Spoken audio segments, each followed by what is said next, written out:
বলিউডের জনপ্রিয় অভিনেতা মিস্টার পারফেকশনিস্ট আমির খান তার জীবনের নতুন এক অধ্যায় শুরু করতে যাচ্ছেন। আগামীকাল ৫ জুলাই প্রেমিকা গৌরী এসপার্টের সঙ্গে বিবাহ বন্ধনে আবদ্ধ হতে চলেছেন তিনি। তবে জানা গেছে বলিউডের ৮-১০টা জমকালো বিয়ের মতো এই আয়োজনে কোনো বাহুল্যতা থাকছে না। এছাড়াও বিয়েতে আমন্ত্রিত অতিথির তালিকাও বেশ সংক্ষিপ্ত। দুই পরিবারের সদস্য, অল্প কয়েকজন ঘনিষ্ঠ বন্ধু এবং বিশেষ কিছু মানুষ এই অনুষ্ঠানে উপস্থিত থাকবেন। তবে এই আনন্দঘন মুহূর্তের অন্যতম আকর্ষণীয় দিক হলো আমিরের পূর্বের সম্পর্কগুলোর প্রতি সম্মান। জানা গেছে আমিরের সাবেক দুই স্ত্রী এবং সন্তানেরাও এই বিয়েতে অংশ নেবেন। ফলে এটি কেবল দুজনের বিয়ে নয়, বরং পরিবারগুলোর এক হওয়ার বিশেষ এক উৎসবেই পরিণত হতে যাচ্ছে।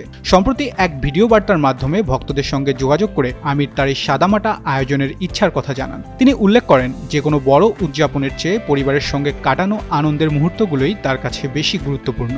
একই সঙ্গে তিনি সবার কাছে ভালোবাসা, শুভকামনা ও আশীর্বাদও প্রার্থনা করেছেন।